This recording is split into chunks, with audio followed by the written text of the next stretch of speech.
Well, hey everyone. We needed some temporary shelter up here on the mountain. We decided to give one of these Shelter Logic units a try. We got the 10 by 15 model that you see behind me. Now we live on the side of a mountain and there's no level ground whatsoever.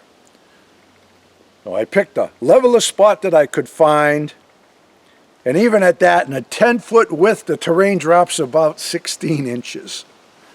So I decided to build a frame out of pressure-treated 4x4s, and then I filled it solid with gravel. I was intending on having the gravel come first, level it all out, and then put the frame on top of that and then fill it to the top. But I couldn't get a delivery for a few days, and we wanted to get started. So I went ahead and I built the framework, put it on blocks, got everything leveled up, and then I filled it up with gravel and it all worked out. So I'm going to show you what I got going on, and then you can watch us put the thing up, and then I will give you my opinion on the whole deal at the end. So you get a little review here as well. I'll show you what I got going on.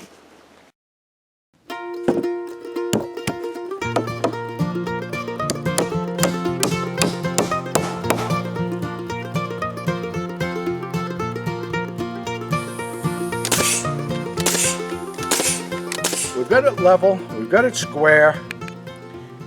Now we're going to take the tent out of the box and see what we have ahead of us. Ooh, an unboxing video. Ooh. All right, we got instructions. We're going to need those. We got that tent. And we got a lot of poles. Yeah, let the fun begin. Yeah. Let's see what we're up against. At this point in time, I'm not impressed. I don't like putting stuff together, but if the instructions are easy to follow, straightforward, it's not that bad, okay? So, the instructions here, there's nothing written where it says, step 1, take parts A, B, C, and D, and put them together with screws number whatever. Okay? There's nothing like that. It says it's got parts, and then it's got diagrams. Alright. So we'll see how that unfolds. But before I can start putting things together, I've got to sort out the bolts. They give us a couple different size bolts. It shows here there's 24 of those and 41 of those. Okay? They're all in the same bag, which isn't too bad, but they are so close together in size that you really have to look. See that? They're that close in size. Huh. Why don't they just give us all the same size or put them in a different bag? So there's not enough difference in size so you can just go quickly, go through them, separate them to make sure you put the right bolts in the right spots. So I've got to monkey around like this. There's about 1/8 of an inch difference between the two. And that's what I'm doing.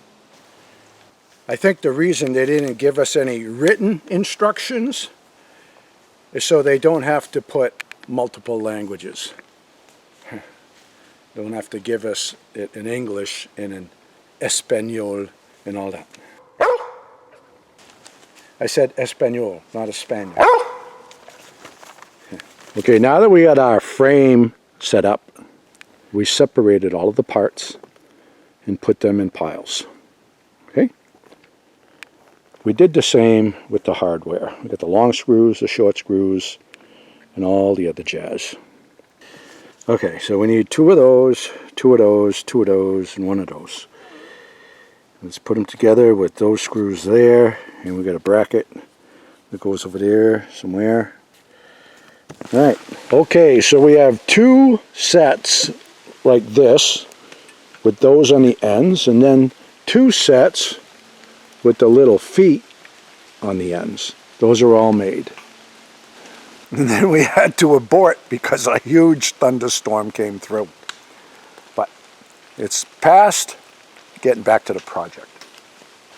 So we have those two put together, those two put together.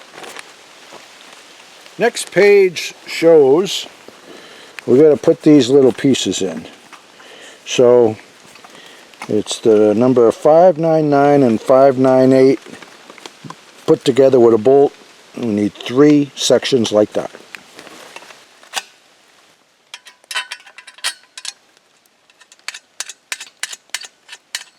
Okay, the next step, we have to stand one part up and then another part up and then bolt these together with those 3 cross members that we just made.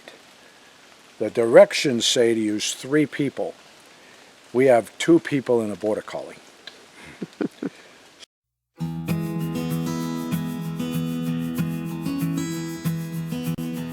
The assembly of the tent frame went pretty well.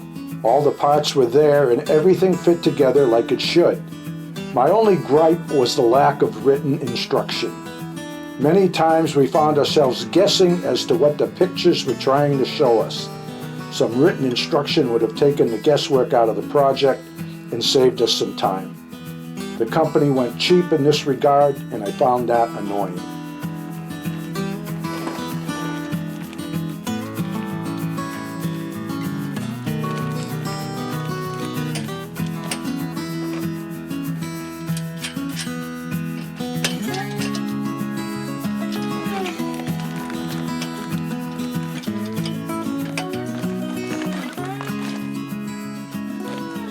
We've got both ends on there, and the next step, it shows that you have a person on each end pulling down on these cords right here, and you pull them down tight, and then you hook up these ratchet things here, which are these that they provide. Hook it and pull it like this, and then crank it down as needed. Okay, because we're setting this up in the woods and not in an opening, we can't follow the directions as they have listed because we got trees in the way. So we have to improvise. This is showing you lay the tarp out,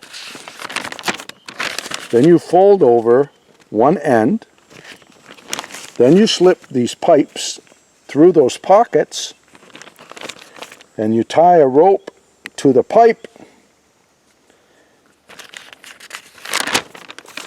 then you throw the ropes over the top of the framework.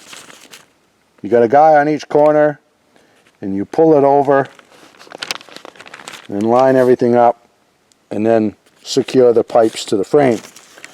But we can't do this.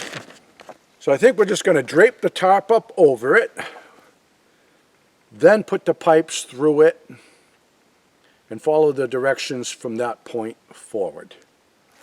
Because to try and lay that tarp out over here is going to be maddening. There's too much stuff in the way, so that's what we're going to do.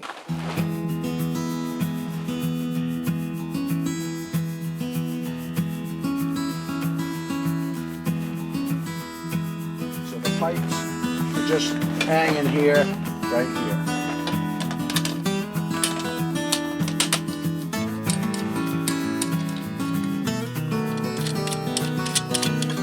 Just going to put these on finger tight for now. Going to do the same thing on that side. So far, so good.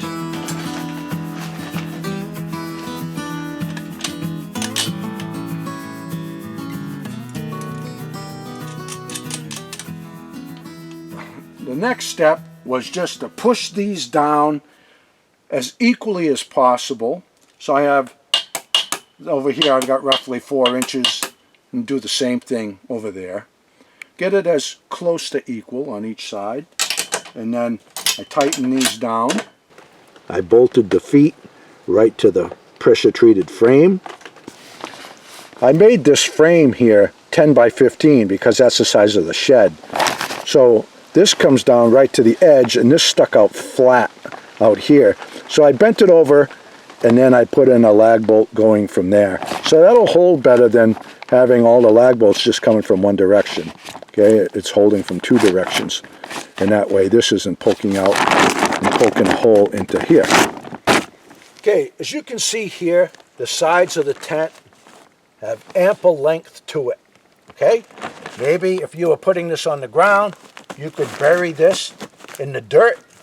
What I'm going to do is I'm going to rip a thin strip of pressure treated lumber the full length of the tent, and then I'm going to tack it right to my pressure treated frame. I think that'll be good. But in the back side, they cheated us. We have more than enough on the sides, but in the back, it doesn't even reach the frame. I'll show you. So here in the back of the tent, you can see I don't even have enough material to reach my framework. It's just blowing in the wind. So I'm probably going to take a pressure treated 2x6, rip it in half lengthwise, nail it here, then rip a thin strip and tack this to that, and then I'll be secure all the way around. As I'm pulling on this to make sure everything is tight, the canvas is tight all the way around. Using these ratchet straps to tighten it, and as I'm tightening it, I'm feeling it and hearing it ripping the fabric. So eventually, I foresee it continually ripping higher and higher, which is just going to make the strap pulling out more and more, and eventually it's not going to be tight. If you're going to be torquing the straps down like this should be up against a reinforced material, and it's not. It's just the tent material folded over. So that's pretty poor. That's chintzy right there. A grommet or something would have been helpful. Yeah, or have some fabric sewed right here. So you're pulling against a fabric, like the zipper would be. But it's just pulling against this cheap tent material. You're tightening it down and you're hearing it rip. So I'm not impressed with that. Here, this comes into a hole right here. If the hole was over here, so the strap went down in line with this, I think it would tighten down and not want to tear. But because it comes at an angle like this, the more you tighten it down, it wants to rip this material. But this is how the instructions show that it should go together, and that is where they put the hole. So if I were to build another one, I would drill a hole over here and reposition this. And I might do it to this. So to give you my opinion on it, I think overall it was a pretty good buy. I think it'll serve us well for such a small investment. I think I spent around $200 for this. It seems sturdy enough. I've got it anchored down well. I know it's not going to blow away. And the material seems pretty durable. Except for the few little areas that need improvement, and those are easy fixes. I don't know. I think it'll serve us pretty well. I will bring you back up to speed in about a year. I'll give you another review and tell you how it's worked out for us. So until then, all the best to you all, and God bless.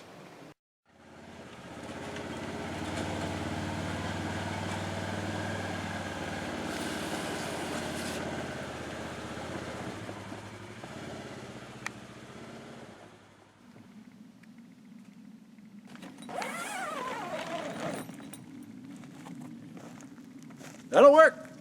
It fits.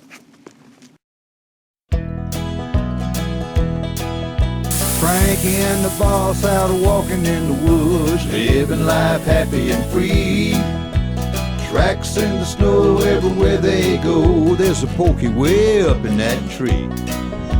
A beaver built a pond where they have some fun, taking life a day at a time. Best friends until the end. Frankie and the boss. Frankie and the boss. Frankie and the boss.